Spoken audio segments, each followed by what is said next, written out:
کسی صحابی نے اپنے بچے کی شادی پر اپنے گھر میں لائٹنگ نہیں کرائی، لیکن آپ کو دنیا کا کوئی عالم یہ فتویٰ نہیں دے سکتا کہ لائٹنگ کرانا حرام ہے۔ آپ شادی کے موقع پہ ساری گلی سجا لو، آپ ساری چھتوں پہ لائٹنگ کرا لو، کوئی آدمی یہ آپ کو فتویٰ نہیں دے سکتا کہ شادی کے موقع پر لائٹنگ کرانا جائز نہیں۔ کبھی سنا ہے آپ نے کسی سے؟ بولیے یہ جائز ہے، جائز پیسے ہیں تو ٹھیک، بلکہ میں اس سے آگے بڑھتا ہوں، اس سے تھوڑا اور آگے جاتا ہوں۔ حضرت عائشہ صدیقہ رضی اللہ تعالیٰ عنہ فرماتی ہیں میرا جو کمرہ تھا نا جس میں میں حضور کے ساتھ رہتی تھی اور ایک لمبا زندگی کا عرصہ گزارا، اس میں 3 آدمی سو سکتے تھے، چوتھے کے لیے جگہ ہی نہیں تھی، اور کچا تھا، کھجور کے تنے کھڑے کر کے اس پر کھجور کے پتوں کی چھت ڈالی گئی تھی۔ میں جب ہاتھ اٹھاتی تھی تو میرا ہاتھ اپنی چھت کو چھو جاتا تھا۔ یہ ہے سنت نبی پاک کی، یہ حضور کا طریقہ ہے۔ بتائیے پکے گھر میں، لینٹر والے گھر میں رہنا جائز کہ ناجائز؟ کیوں جی؟ حضور تو کچے مکان میں رہتے تھے، آپ نے کیسے پکا بنا لیا؟ اللہ کی محبوب علی دین کو اس کی اصل بات میں سمجھیں۔ آپ ایسا نہ کریں جس میں انتشار اور امت تقسیم ہو، اس کا اصل مزاج دیکھیں۔ مہندی کے موقع پہ اگر کوئی آدمی 6 دیگیں دال چاول کی پکاتا ہے تو منع نہیں، جائز پیسوں سے پکائے۔ انہیں لائٹنگ لگوائی، کوئی منع نہیں، سارے محلے کو کھانا کھلایا، کوئی منع نہیں، بلکہ نبی پاک نے فرمایا بہترین مسلمان ہی وہ ہے جو سلام پہلے لے اور روٹی زیادہ کھلائے، تو بہترین مسلمان ہے۔ ناجائز کیا ہے؟ ناجائز ہے شادی کے موقع پر بینڈ باجا بجانا، اس میں رقص کرنا، اس میں بھنگڑے ڈالنا، عورتوں مردوں کا اختلاط ہونا، عورتوں کی مووی بنانا، یہ چیزیں ناجائز ہیں۔ تو جو ناجائز ہے اس پہ پابندی لگائی جائے گی، جو جائز ہے اس کے بارے میں یہ کہا جائے گا کہ بھائی احتیاط کی جائے، سنت کی طرف دیکھا جائے تو بہتر یہی ہے۔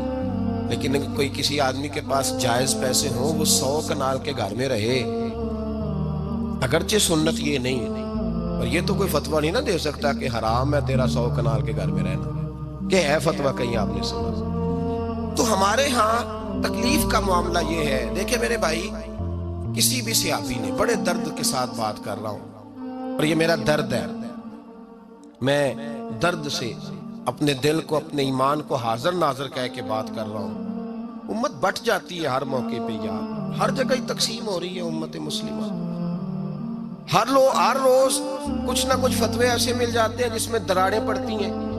کسی صحابی نے کسی مسجد کے اندر اشتہار چھپوا کے اعلان کرا کے درس قرآن کرایا ہے کبھی؟ سیرت النبی کا جلسہ، ختم بخاری، مدرسے کا دستار فضیلت کا جلسہ، آپ نے اشتہار پڑھے ہیں نا یہ سارے مکاتب فکر کے، ہوتے ہیں کہ نہیں ہوتے؟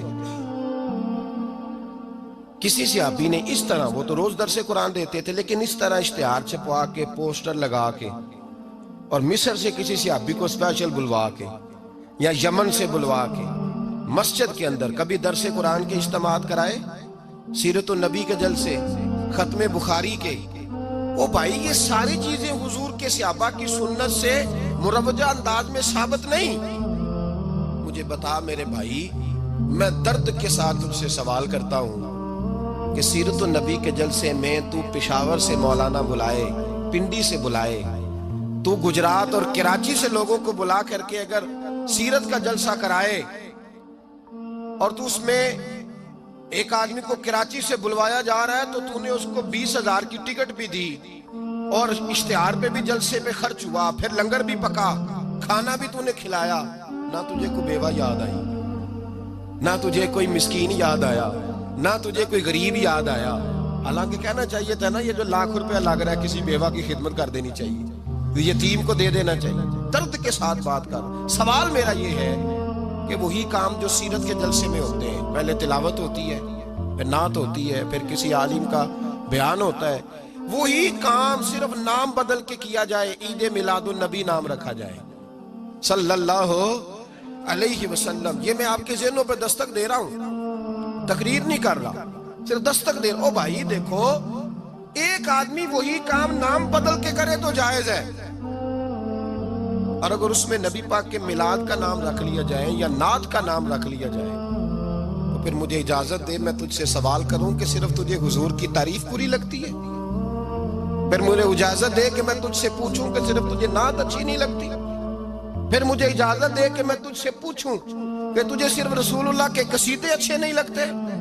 دے مجھے اجازت کہ میں تجھ سے سوال کروں کہ جہاں ذکر رسول کی بات آئے وہاں تو پریشان کیوں ہوتا ہے؟ تجھے پتہ ہی نہیں یہ تو وہ ذکر ہے کہ رب فرماتا ہے تم بیان کرو نہ کرو وَرَفَعْنَا لَكَ ذِكْرَكَ، محبوب میں نے خود تیرے چرچے ساری دنیا میں بلند فرما دیے۔